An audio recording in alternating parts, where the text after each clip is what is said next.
Assalamualaikum. Selamat datang di channel Sahabat Belajar Online.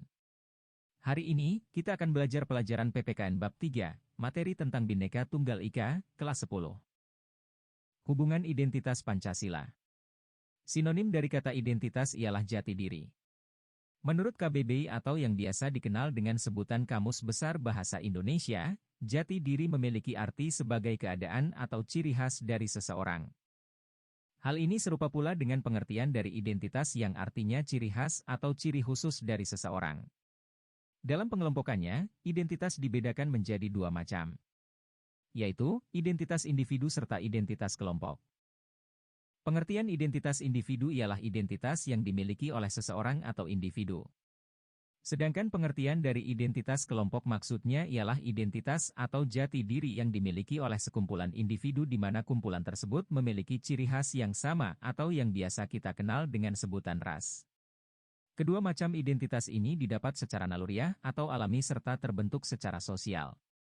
Kemudian, apa kaitannya identitas dengan Pancasila ya? Indonesia merupakan negara yang dikenal dengan sebutan heterogen. Mengapa demikian? Karena seluruh masyarakat Indonesia memiliki keberagaman yang menjadi identitas khusus bagi Indonesia. Keberagaman tersebut dapat disatukan melalui Pancasila. Ideologi Pancasila ini begitu menghargai keberagaman yang ada di Indonesia. Selain itu, Pancasila itu sendiri muncul melalui tradisi masyarakat yang telah ada sejak dahulu kala. Salah satu pahlawan revolusioner sekaligus wakil presiden Indonesia yang pertama, yaitu Bapak Muhammad Hatta pernah menyatakan bahwa Pancasila tidak hanya diucap di bibir saja. Akan tetapi, juga harus diamalkan dalam perbuatan kita sehari-hari. Mengenali serta menyadari identitas yang beragam. Dapat dikatakan bahwa manusia merupakan salah satu makhluk sosial.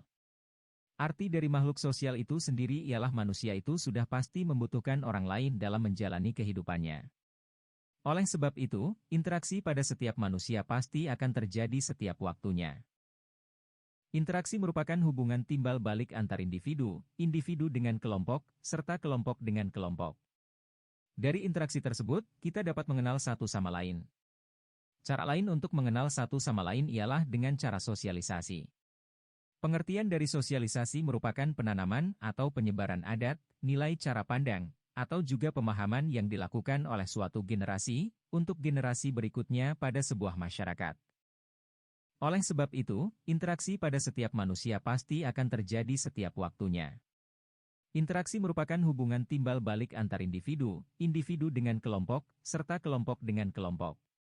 Dari interaksi tersebut kita dapat mengenal satu sama lain. Cara lain untuk mengenal satu sama lain ialah dengan cara sosialisasi. Pengertian dari sosialisasi merupakan penanaman atau penyebaran adat, nilai cara pandang, atau juga pemahaman yang dilakukan oleh suatu generasi untuk generasi berikutnya pada sebuah masyarakat. Oleh sebab itu, tak heran bahwa negara kita memiliki begitu banyak suku bangsa, bahasa, ras, agama, serta adat istiadat dan sebagainya. Hal inilah yang disebut sebagai identitas primordial. Identitas primordial dapat diartikan sebagai identitas suatu kelompok yang mempunyai ciri yang sama. Uniknya, Indonesia meski mempunyai keberagaman, namun tetap menjadi satu sebagai bagian bangsa yang kuat. Melalui semboyan Bhinneka Tunggal Ika, semua keberagaman menjadi satu. Oleh sebab itu, muncullah identitas nasional. Identitas nasional itu sendiri tidak akan pernah terwujud jika masyarakat Indonesia tidak memiliki sikap saling menghargai serta menghormati satu sama lain. Kolaborasi antar budaya yang ada di Indonesia. Pada prakteknya, penyatuan keberagaman ini memang tidak mudah. Banyak sekali kasus kekerasan serta konflik yang muncul di Indonesia akibat perbedaan-perbedaan ini. Umumnya, konflik tersebut muncul oleh dua suku yang mendiami satu wilayah. Seperti halnya, para minoritas dengan mayoritas. Maksudnya seperti para suku pendatang dengan suku asli dari wilayah tersebut. Contoh-contoh konflik antar budaya yang pernah terjadi di Indonesia seperti Kerusuhan Mei 1998, Konflik Lampung, Konflik Poso, Konflik Ahmadiyah, Konflik Sampit, Konflik Ambon, DLL. Pengertian dari diskriminasi ialah perbedaan perlakuan terhadap sesama warga negara. Sudah jelas terlihat bahwa solusi dari benturan diskriminasi seperti ini ialah sikap saling toleransi. Dengan menguatkan sikap toleransi dalam bermasyarakat, maka sikap diskriminatif, serta munculnya konflik dapat diredam. Selain itu, dengan adanya kolaborasi dapat menambah kedamaian serta kehangatan agar dapat bersatu dari perbedaan tersebut.